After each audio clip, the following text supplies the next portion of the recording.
We've built a fireplace. To be more precise, it's a Masonry Heater.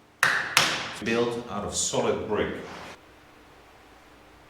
It's pretty big. And this is what's gonna keep us warm in the cold winter months.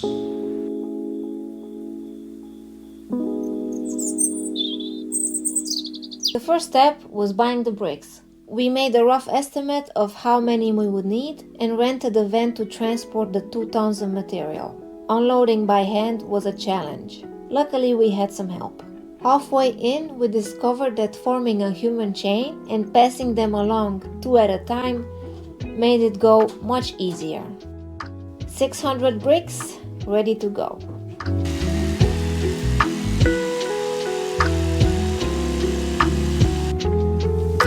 Step 1. Insulating the exterior wall so that we don't lose our heat through the wall. We glued 5 cm thick rock wool to the wall and covered it with a full sheet of heat-resistant drywall. We had to cut a piece off because it didn't fit in the van.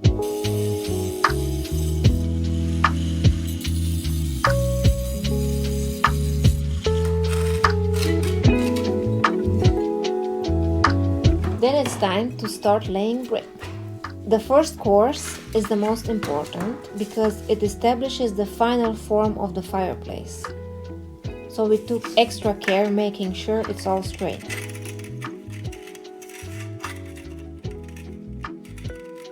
The outer wall is laid with regular mortar. The inside of the fireplace is a different story, because there we use actual mud. Natural clay, to be more precise.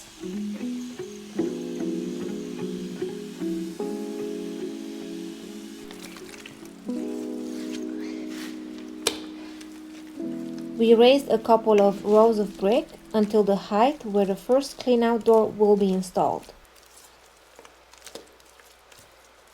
Apparently, working with natural clay is traditionally done with bare hands. On the inside, we built the wall for the ash bed and surrounded it with brick and clay to create one solid mass.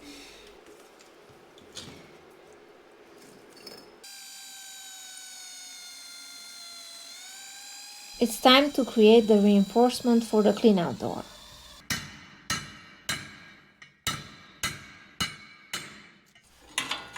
We attached a steel hook to each side of the door with a bolt that will help clamp the door in place.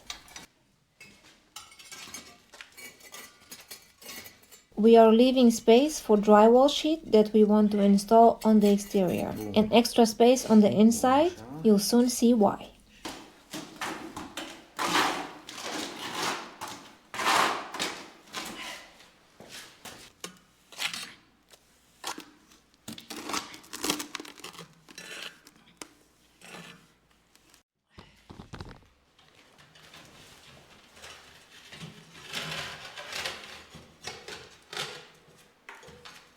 We cut some drywall to fit and glued it in place. Then pushed a wedge behind the hooks of the door so the door gets pulled tight in place.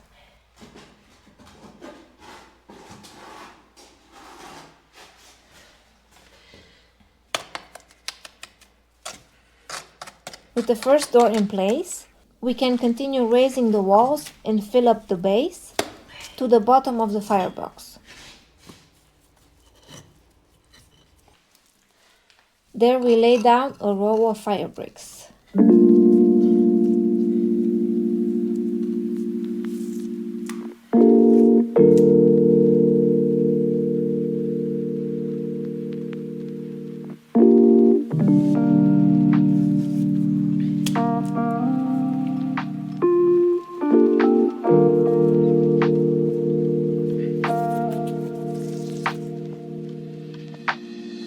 We left space here in the middle to create the tray where the ash will be able to fall, which we will be able to clean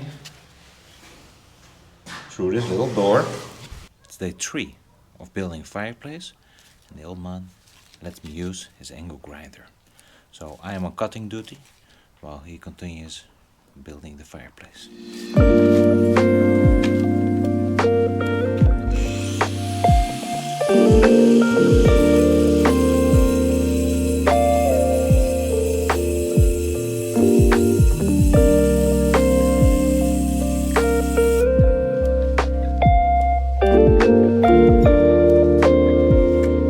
We installed the large door basically the same way as the little one, but this one has 4 hooks keeping it in place.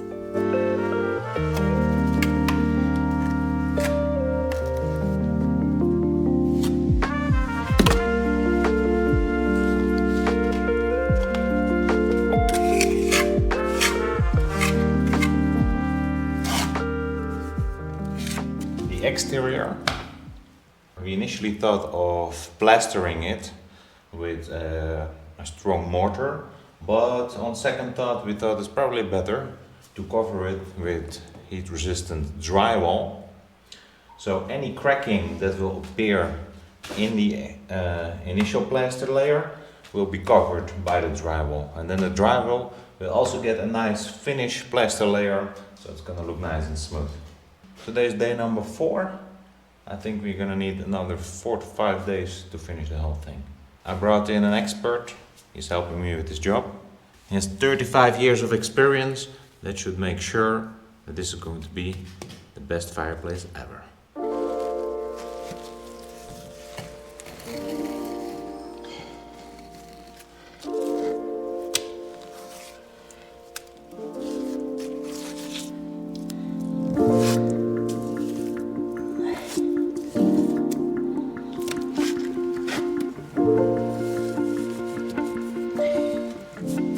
Here we are building the inner wall of the firebox. This will form the support for the ceiling of the firebox. At the front, behind the door, we span the distance with a piece of steel, the same steel that we will use to build the firebox ceiling with.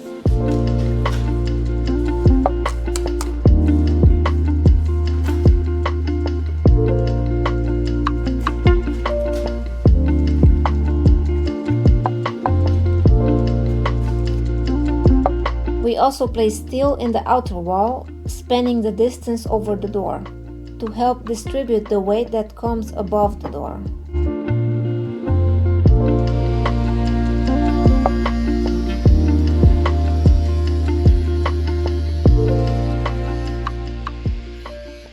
It's day 5, and we finally received the cleaning doors for the upper part of the fireplace.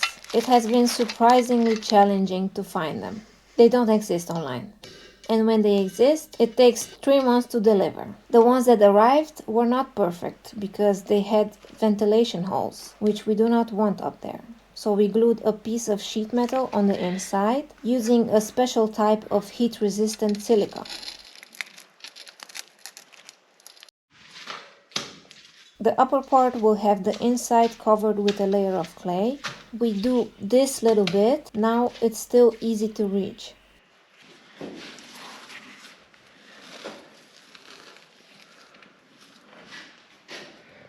We put the steel for the firebox ceiling in place, leaving a space for the smoke to travel up in the back thanks to that little wall that we built down there. Then we covered the steel with a thick layer of clay and placed a layer of thick fire brick on top of it. This will also be the floor of the upper part of our fireplace.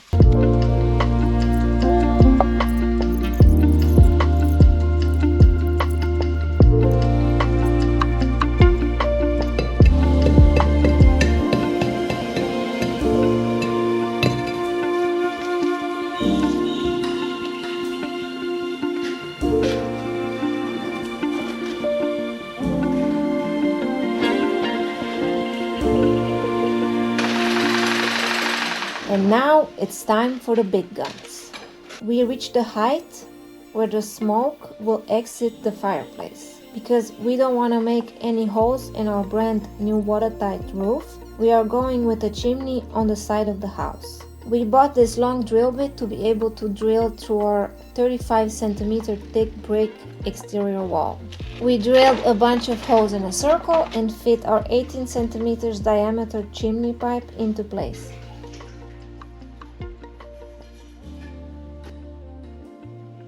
We temporarily stuffed some insulation in there because cold air was blowing in.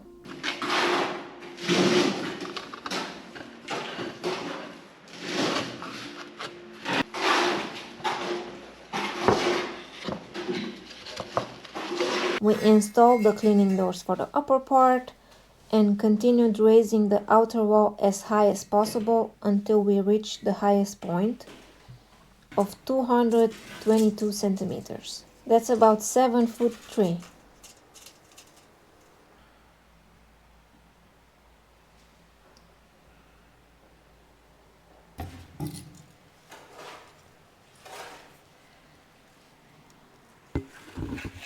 And then cover the inside with a layer of clay.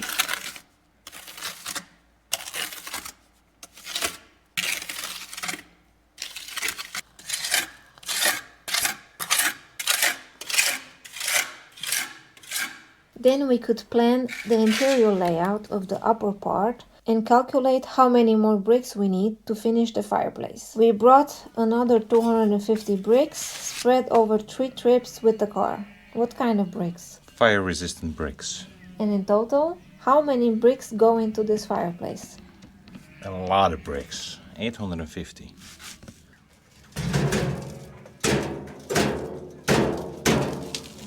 So back to bringing bricks inside.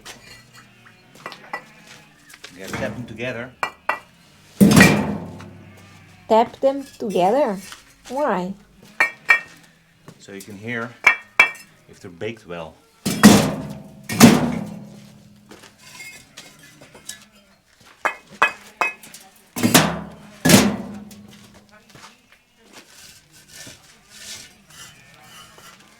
Because if they're not baked very well, they will sound a little bit hollow. And they're a bit less resistant.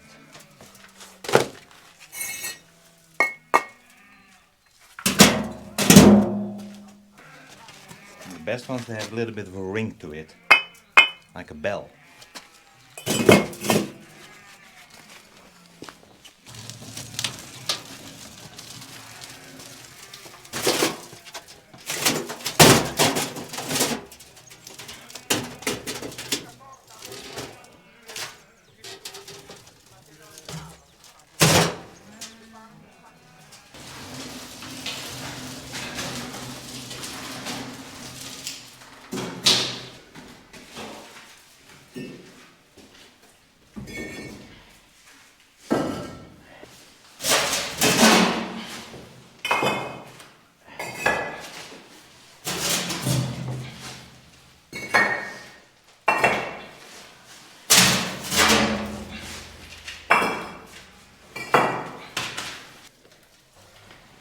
Then it's time to build the interior.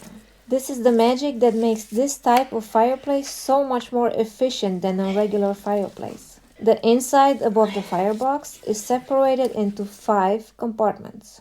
Those are called channels. In our masonry heater, there are 3 updraft channels and 2 downdraft channels, which together forms the masonry chimney.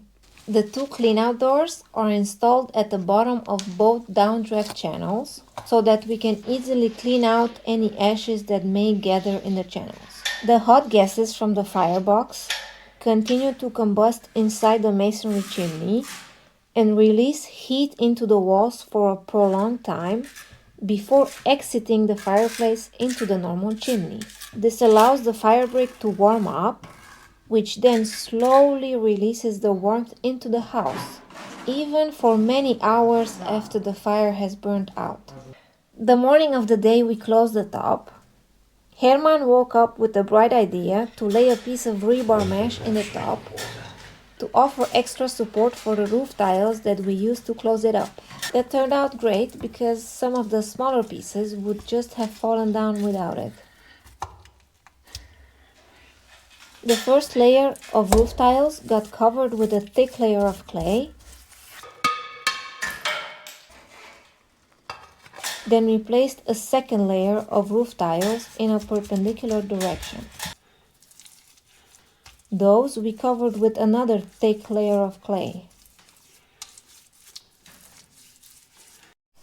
And even though the guy said it's not necessary, Herman liked the idea of placing a final layer of thick firebrick over the top of it all.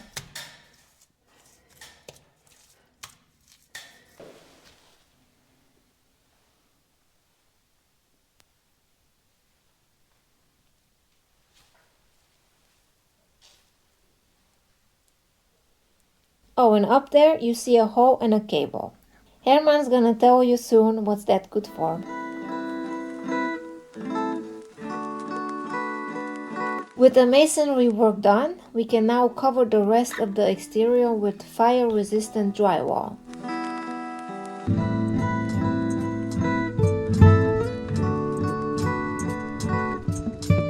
We attached leftover pieces of roof battens to the ceiling to create a support to screw the drywall onto.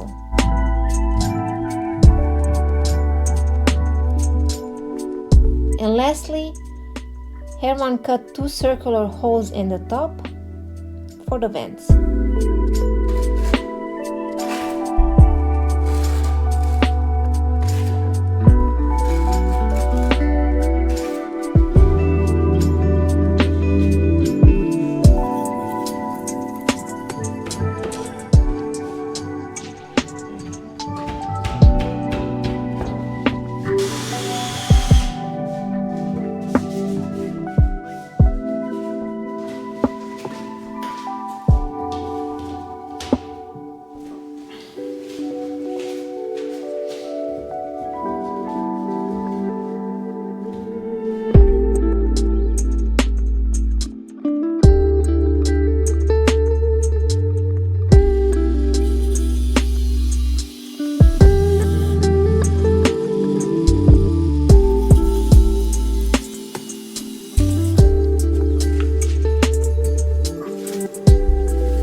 For the chimney.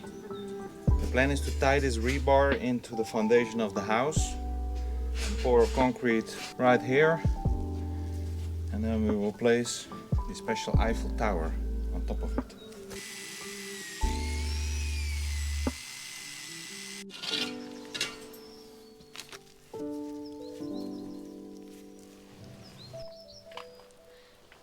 We welded this 2-meter tall support tower to secure the chimney to the floor.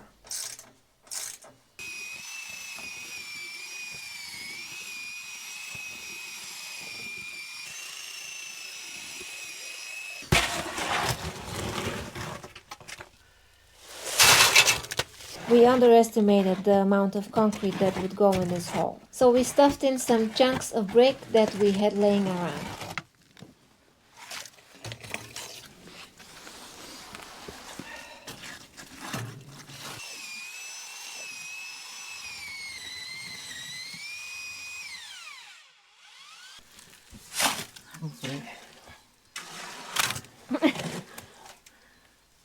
Of course it had to rain the night before. 3 people walking around all day turned the ground into sticky mud.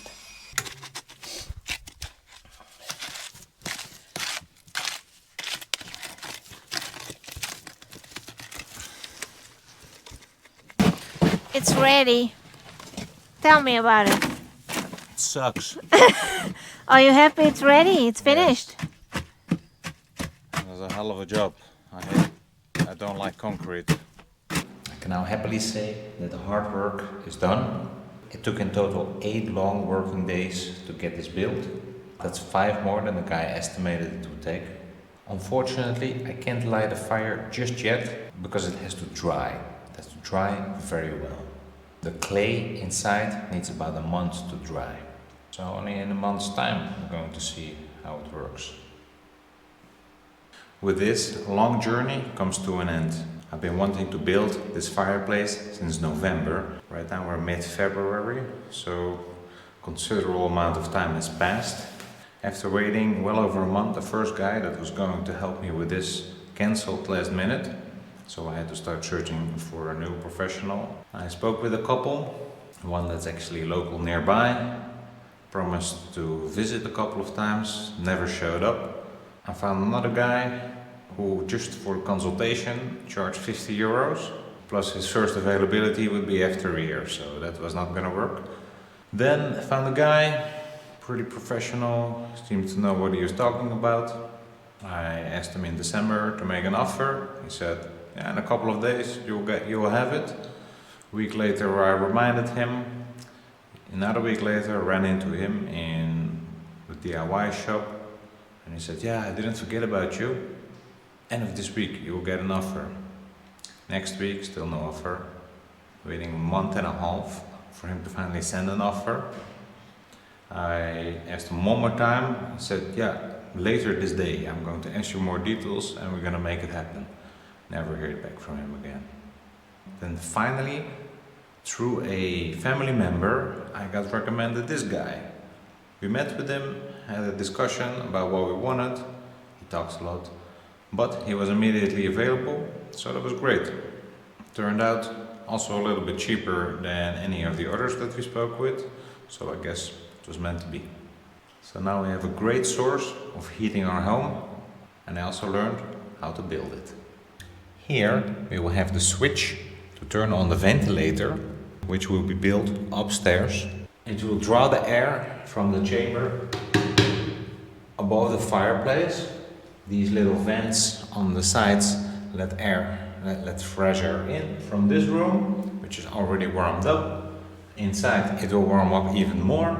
Then it will be transported to the kitchen, where it comes down a little vent, and in a matter of 2 hours time all the air in the house will be circulated, and this way we ensure that we'll have the same comfortable temperature throughout the whole house. Oh, by the way, it doesn't stay pink. I will be plastering it the same method as our walls. Use a mesh, a corner profile for the edges, 2 thin skims of plaster, sand it down smoothly, and it should look great.